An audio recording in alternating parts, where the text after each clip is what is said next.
They said he touched her in the storm. By sunrise, 80 riders stood outside his cabin, waiting for a man who didn't even know he was being judged. The wind that night didn't howl. It pressed, low and heavy, like something alive pushing against the world. And Silas Boone had learned long ago that when the land starts breathing like that, you either listen or you get buried under it. So he kept his head down, collar turned high, guiding his horse through drifts that rose past the animal's knees, each step slow, deliberate, the kind that keeps you alive when the sky decides it has no use for you anymore. And that was when he saw her, not clearly at first, just a shape half swallowed by white, a darker shadow against the storm, too still to be a traveler, too small to be a fallen tree. And something about the way the snow gathered around her told him she hadn't moved in a while, maybe minutes, maybe longer. Out here it didn't take much, just one bad hour and the cold would claim you, quiet as a whisper. Silas didn't speak, didn't call out, just slid down from the saddle and walked the last 10 feet on his own, boots crunching through ice crust, breath fogging thick in front of his face. And when he knelt beside her, he saw the truth of it. A woman, barely conscious, her coat stiff with frost, strands of dark hair frozen against her cheek, her hands curled inward like she'd tried to hold on to warmth that wasn't there anymore. And for a moment, just a moment, he hesitated, not because he didn't know what to do, but because he understood exactly what it would cost. Bringing a stranger into your home out here wasn't kindness. It was risk. It was trouble. It was something that followed you long after the snow melted. But then her chest rose, shallow, uneven, and that was enough. He shrugged off his outer coat, wrapped it around her shoulders, lifting her carefully, respectful even in urgency, like she might break if handled wrong. And when her weight leaned into him, he felt how little strength she had left, how close she'd come to disappearing into the storm without a trace. He guided her onto the horse, steadying her with one hand, never lingering, never taking more than he needed to keep her from falling. And as he pulled himself up behind her, the wind shifted just enough for him to catch it. The faint glint at her wrist, something silver beneath the ice. But he didn't stop to study it, didn't ask questions the storm wouldn't answer. He just turned the horse toward the only light he knew for miles, a small cabin barely holding its place against the land, and rode, slow and stubborn, through a world that had already decided most men wouldn't make it through. The night, and somewhere far behind them, beyond the white curtain of snow, shapes moved along the ridge, distant figures watching through the storm, seeing only what the storm chose to show them. A man lifting a woman, her clothing disturbed by the fight against the cold, her body unsteady in his hold. And out here, where stories travel faster than truth, that was all it took. The cabin door closed against the storm with a dull weight, not loud, just final, like a line drawn between life and everything else outside and inside. The air carried the slow, steady warmth of a fire that had been burning long before the night turned dangerous, the scent of pine smoke settling into the wood walls, into the blankets, into the kind of place that had learned how to endure winters without asking for mercy. Silas moved without haste, not careless, not hurried, just precise, the way a man works when every motion has already been decided years ago. He set her down near the fire, careful to keep distance where he could, his hands steady, deliberate, never lingering longer than needed, then stepped back as if giving her space even in unconsciousness, like respect was something you offered whether it was noticed or not. He added wood to the fire, watching the flames climb higher, chasing the cold from the room inch by inch, then reached for a dry blanket, heavy and worn, and placed it over her shoulders, not wrapping it tight, just enough to hold the heat in, enough to let her choose if she wanted more, because out here, control mattered, even for someone who could not speak. And when he finally sat down across the room, boots still dusted with snow, he let the silence settle the way it always did, slow and honest, broken only by the crack of burning wood and the soft rhythm of her breathing finding its way back. It was not fear in her face when her eyes opened, not the kind he had seen before in travelers who stumbled too far into places they did not understand. It was something sharper, something measuring, like she was not waking up lost, but calculating where she had landed and what it meant. Her gaze moved across the room once, twice, taking in the rifle leaning by the wall, the saddle gear stacked near the door, the single cup on the table, Details most people missed when they first came back from the edge, and when her eyes finally rested on him, Silas did not speak, did not offer explanation, just nodded once, small, acknowledging, the way a man does when words would only complicate something simple. She pushed herself up slightly, testing her strength, and he noticed it then, not the movement, but the way she carried it, controlled, practiced, not fragile the way she had looked out there in the storm. And when the blanket shifted, the firelight caught again on that silver at her wrist, clearer now, not just a piece of jewelry, something engraved, deliberate, but he looked away before studying it, because out here, a man did not take what was not given, not even a closer look. The silence stretched, not uncomfortable, just full, and when she finally spoke, her voice was steady despite the cold that still clung to it. "You brought me here," she said, not a question, more like a statement filed away. Silas leaned back slightly, resting his hands on his knees. Storm did the rest. He answered, simple, no claim to it, no weight added, and she watched him a moment longer, as if measuring that too, then nodded once, small, almost to herself, and in that quiet exchange, something settled between them, not trust, not yet, but the absence of something worse, and outside, the wind kept moving, carrying with it the faint echo of distant riders pushing through the same night, closing miles one careful step at a time. Morning did not arrive all at once. It crept in through the cracks of the cabin like a reluctant guest, pale light slipping across the floorboards, touching the edge of the table, the worn leather of Silas Boone's boots, and finally, the woman by the fire, who was no longer lying where he had left her. She was sitting upright now, blankets still around her shoulders, but arranged with care, not the careless way of someone recovering, but the deliberate movement of someone used to keeping control even when the world tried to take it. And Silas noticed that before anything else, before the way her breathing had steadied, before the color returning faintly to her face, he noticed that nothing in the room had been disturbed. Beyond what was necessary, the rifle still leaned untouched, the saddle gear still in its place, the door still barred from the inside exactly as he had left it, and that told him more than words ever could. She was not just a traveler caught in bad weather. She was someone who understood boundaries, and more importantly, someone who chose to respect them. He poured water into a tin cup and set it on the table between them without stepping closer, not offering it directly, just placing it where she could take it or leave it, and she reached for it without hesitation, her hands steady, fingers strong despite the cold that had nearly taken them hours before, and when she drank, it was not the desperate swallow of someone saved at the last moment. It was measured, controlled, like she had already decided she would survive and was simply following through on that decision. "You live alone," she said after a moment, her voice clearer now, carrying a quiet certainty. Silas nodded once, long. "Enough," he replied, and she studied him again, not in suspicion, but in assessment, the kind that weighed not just what a man was, but what he was not. And when her blanket shifted slightly, the silver at her wrist caught the morning light fully for the first time.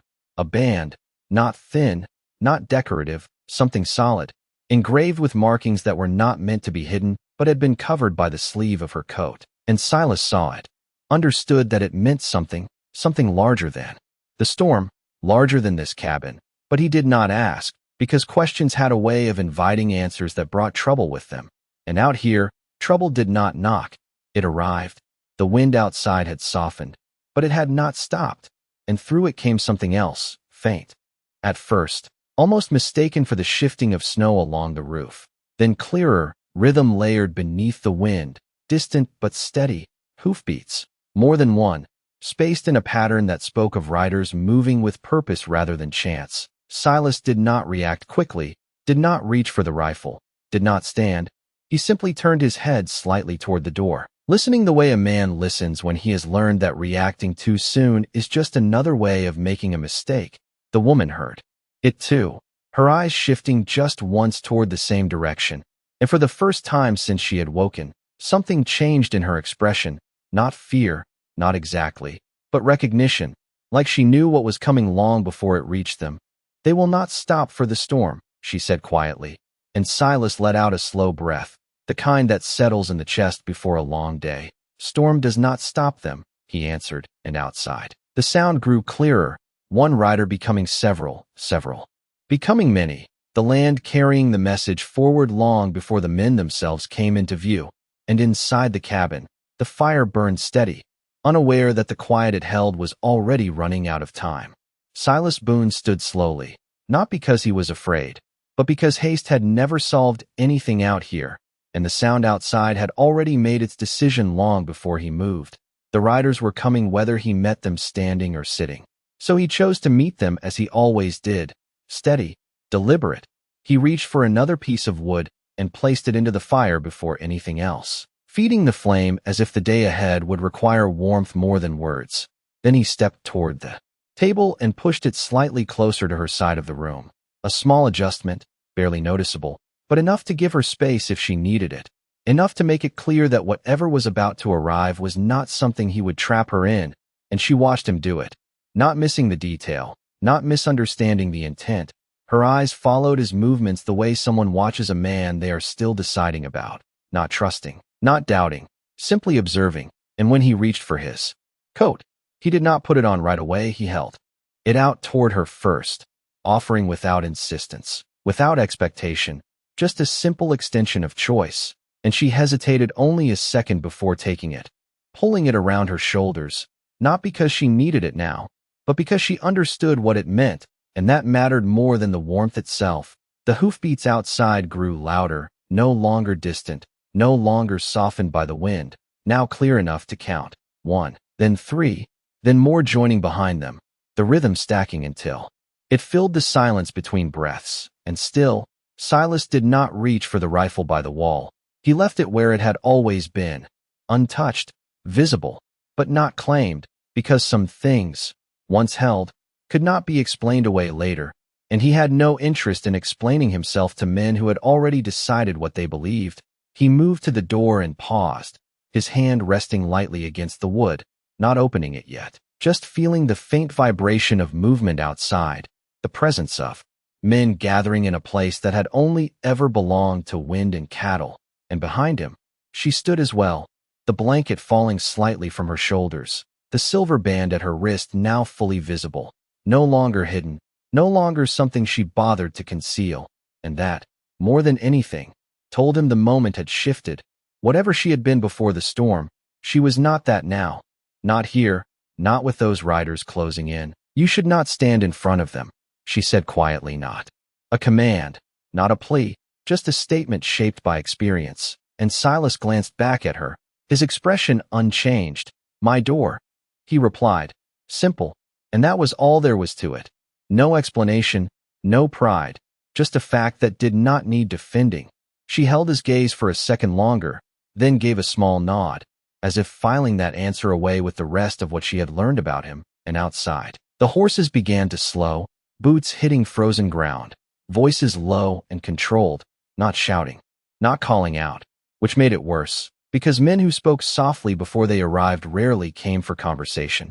Silas finally lifted the latch, the metal cold against his fingers, and opened the door just enough for the morning light to spill in, white and sharp against the darker warmth of the cabin. And beyond it, shapes emerged through the thinning storm. Riders lined across the front of his land, not scattered, not uncertain, but arranged with purpose. And as the first of them stepped forward, removing his gloves slowly, deliberately, Silas Boone stood there without reaching for anything, without saying a word, letting the silence stretch between them like a line drawn in the snow that no one had crossed yet. The man who stepped forward did not rush, did not raise his voice. He simply walked until he stood 10 feet from the door, close enough to be heard without effort, far enough to show restraint, his coat lined with frost, his hat pulled low against the lingering wind, and behind him the others remained mounted, still as fence posts, their presence stretching wide across the snow like a line that had been drawn long before this morning. And Silas Boone did not move to close the distance, did not offer greeting. He stood where the doorway met the open land, 1 foot inside, 1 foot out, as if he belonged to both and neither at the same time. The man studied him in silence first, eyes moving from the doorframe to the tracks in the snow, then past Silas into the cabin where the firelight flickered, catching just enough of what was inside to suggest more than it revealed. And when he finally spoke, his voice carried no anger, No haste, just certainty. "We are looking for a woman," he said. And the words settled into the cold air without echo. Silas did not answer right away, not because he needed time, but because some questions deserved the weight of a pause before they were met. Storm carried more than one thing last night. He replied, even, measured, not denying, not confirming, and the man's gaze sharpened slightly, not surprised, but acknowledging that the conversation had already begun its slow turn. One of the riders behind him shifted in the saddle, the leather creaking. Faintly, the kind of sound that spoke louder than words in a place like this. But still, no one reached for anything. No one broke the quiet that had formed between them. The man stepped half a pace closer, boots pressing into the snow with a firm, deliberate crunch. "The woman we are looking for," he continued, "was not meant to be out in that storm." And there was something in the way he said it. Not concern, not quite authority, but something that carried both. As if her presence out there had been a disruption to something larger than the weather itself. Silas shifted his weight slightly, not defensive, just settling. "Storm does not ask who is meant to be where," he said, and that was all. Simple, unyielding. And the man held his gaze for a long moment after that, as if weighing not just the words, but the man behind them, measuring the kind of person who would stand in a doorway like this and speak without bending. And behind Silas, inside the cabin, the floor creaked softly, not loud, but enough, a single step, controlled, intentional, and every rider outside heard it. Every eye shifted just slightly toward the opening behind him, not breaking formation, but tightening the air all the same. Silas did not turn around, did not look back, because he already knew what it meant. The moment had moved forward, and there was no calling it back now. The man outside let out a slow breath, visible in the cold, and spoke again, softer this time. "Step aside," he said, not a demand shouted across distance, but something closer, something that expected to be obeyed without force, and Silas remained where he was, his silhouette steady against the doorway. "She will step if she chooses," he answered, and the words hung there, simple, unadorned, but heavy in a way that made the silence behind them deepen, and, for the first time, the line of riders shifted as one, not advancing, not retreating, just adjusting, like a tide preparing to turn, and inside the cabin, the fire cracked softly, unaware that the quiet it warmed had become something fragile, something balanced on a single choice that had not yet been made. The silence stretched so long it began to take shape, something you could feel pressing against your chest, and the man standing in the snow did not repeat himself, did not step forward again, because he understood the kind of man he was facing, and he understood that pushing too soon would not open that door any wider. But the others behind him were not as patient, their horses shifting under them, breath rising in slow clouds. The faint jingle of tack carrying across the frozen ground, and one of them finally spoke, not loud, but sharp enough to cut through the stillness. "We tracked her trail," he said, his eyes fixed on Silas, "straight to this cabin." And that was when the air changed, not with movement, but with certainty, the kind that comes when men believe they already know the truth.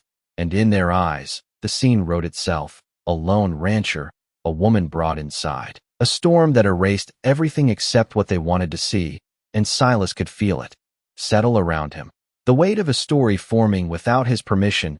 He did not argue, did not raise his voice, because he had learned long ago that men who arrive with a story in their heads are not there to hear another one.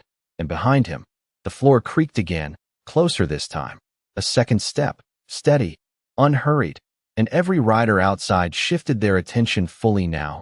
The doorway no longer just a frame, but a threshold. And when her shadow reached the edge of the light, the man in front straightened slightly, not in relief, not yet, but in recognition of something finally revealing itself.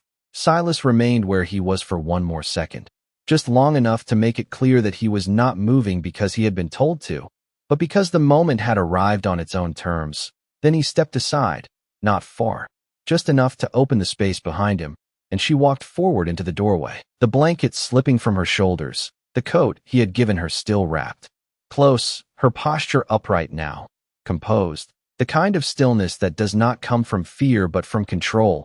And for a brief second, no one spoke. Not even the wind seemed to move. because what they saw did not match what they had expected, not entirely, not cleanly. And confusion is a quieter force than anger, but no less powerful. The man in front studied her, his eyes scanning for signs, for confirmation, for anything that would align the story in his head with the woman standing before him. And then his gaze dropped, just slightly, just enough to catch the silver at her wrist, no longer hidden, no longer obscured by fabric or shadow. And something shifted in his expression, subtle, but unmistakable, like a man who has just realized he has been standing on the wrong side of a line he did not see.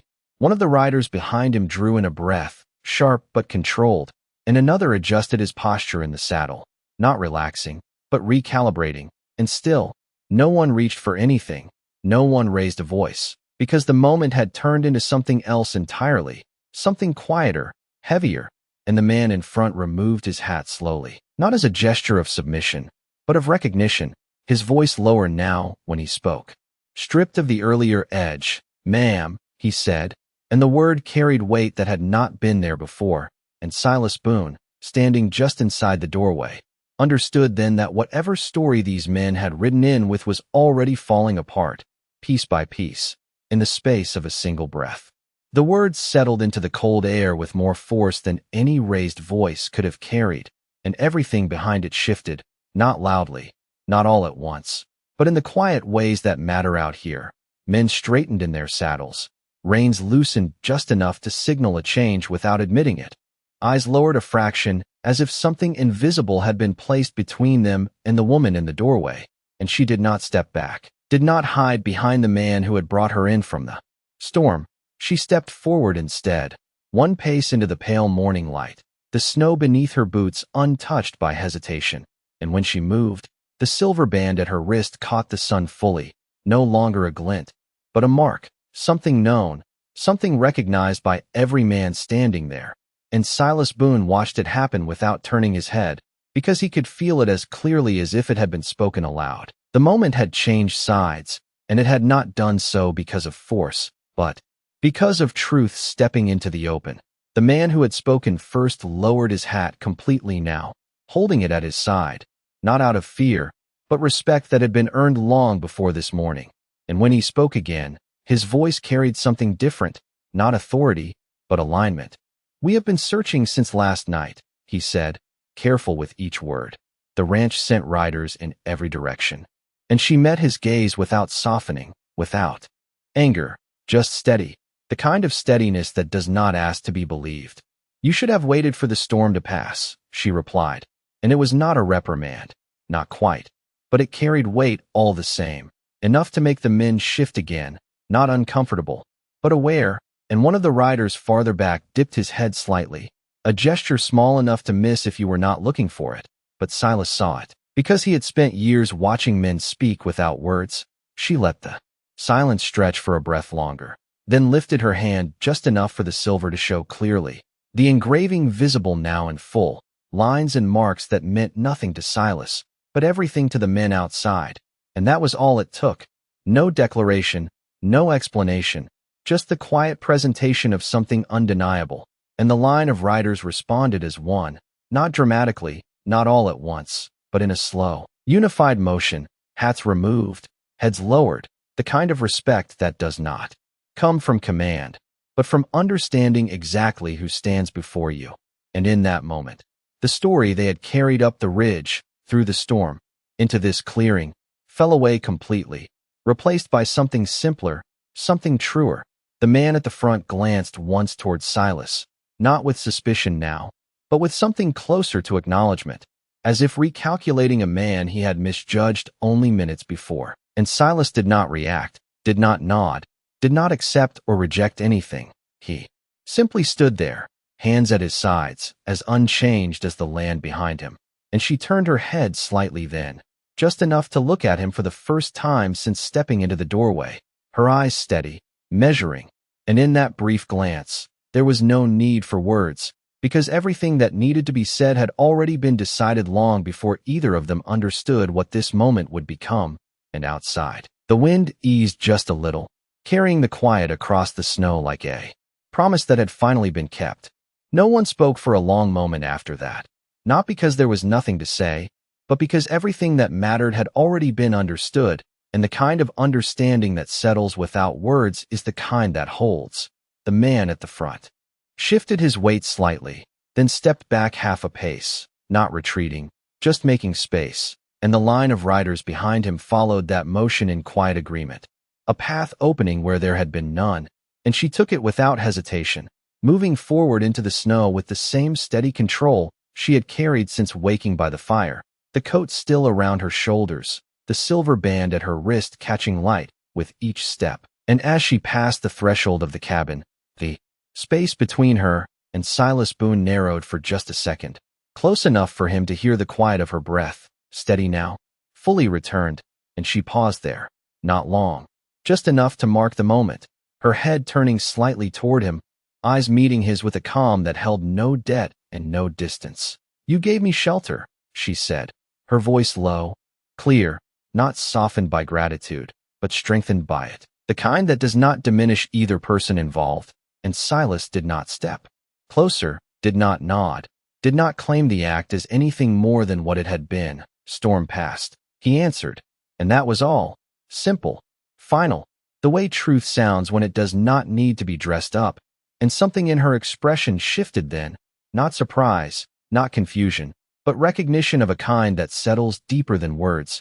She studied him for a breath longer, as if confirming something she had suspected from the beginning, then turned away without another word, stepping forward into the line of waiting men, and they responded not with questions, not with demands, but with silence shaped by respect, horses turning slightly to follow her path, boots adjusting in the snow as the formation shifted around her, not enclosing, not guarding, but aligning, and the man who had first spoken moved to her side, not ahead, not behind, his position carefully chosen. And together they began to move away from the cabin, slow at first, deliberate, the kind of departure that carries weight without spectacle, and still, no one looked back immediately, not the riders, not the man at her side, only her, and even then, only once, her gaze returning briefly to the doorway where Silas stood, unchanged, unmoving, framed by the quiet warmth behind him, and in that glance,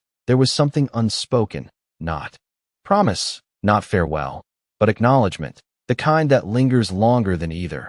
And then she faced forward again, and the riders followed, their movement gaining rhythm as they crossed the snow, the sound of hooves fading slowly, carried off by a wind that had finally begun to loosen its grip on the land.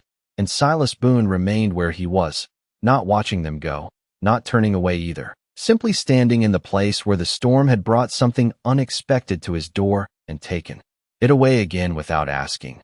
The fire behind him still burning steady, the cabin still holding its quiet, as if nothing had changed at all, except for the faint tracks in the snow leading away, marking a path that would not be spoken of, but would not be forgotten either. The tracks remained long after the riders disappeared, pressed deep into the snow in a line that spoke of purpose and weight, and Silas Boone stepped out onto the porch only when the sound of hooves had faded completely, not to watch them go, but to see what they had left behind, because out here, men rarely took everything with them. Sometimes they left something without meaning to, and sometimes they left something on purpose. The cold bit at his face sharper now that the wind had settled, the kind of quiet cold that stayed, that lingered in the bones, and he walked a few steps forward, boots sinking into the fresh layer that had begun to soften the older tracks, his eyes moving over the ground not quickly, not searching, just noticing, the way he had always done, and that was when he saw it, near the edge of where the riders had turned, half covered by a thin drift of snow, something small, deliberate, not dropped by accident. He crouched down, brushing the powder aside with a gloved hand, revealing a folded piece of paper, thick, sealed not with wax, but with pressure alone, as if it had been meant to be found without ceremony, and he held it for a moment before opening it, weighing the choice the way a man does when he understands that some things, once seen, cannot be unseen. Then he unfolded it slowly, the paper stiff from the cold, the ink clean, precise, the kind of writing that did not rush. And the words were fewer than he expected, fewer than most men would have used to explain something like this. If you ever choose to leave that land, it read, There is a place that will not turn you away. And beneath it, a mark, not a name, not a signature, but the same engraving he had seen at her wrist, pressed into the paper as if it carried more meaning than any written word could hold. Silas looked at it for a long second, then folded it again. Not carefully, not carelessly, just enough to return it to what it had been, and he slipped it into his coat without hesitation, not because he intended to use it, but because leaving it behind would have meant something else entirely. He stood there a moment longer, eyes tracing the path where the riders had gone, the line already beginning to blur as the wind shifted the surface of the snow, softening edges, erasing certainty, until what had happened would look like less than it was. And that was how the land kept its stories, not by holding them, but by letting them fade just enough that only the ones who were there would ever know the truth of it. Silas turned back toward the cabin then, stepping inside without looking over his shoulder, the door closing behind him with the same quiet weight as the night before. And inside, nothing had changed. The fire still burned low and steady. The cup still rested on the table where she had left it. The blanket still held the shape of where she had sat. Small traces of a moment that had already passed, and he moved through the room without touching any of it, not out of reluctance, but out of respect for something that did not need to be disturbed. He sat down in the same chair as before, leaning back slightly, hands resting on his knees, the kind of posture that did not expect anything more from the day than what it had already been given.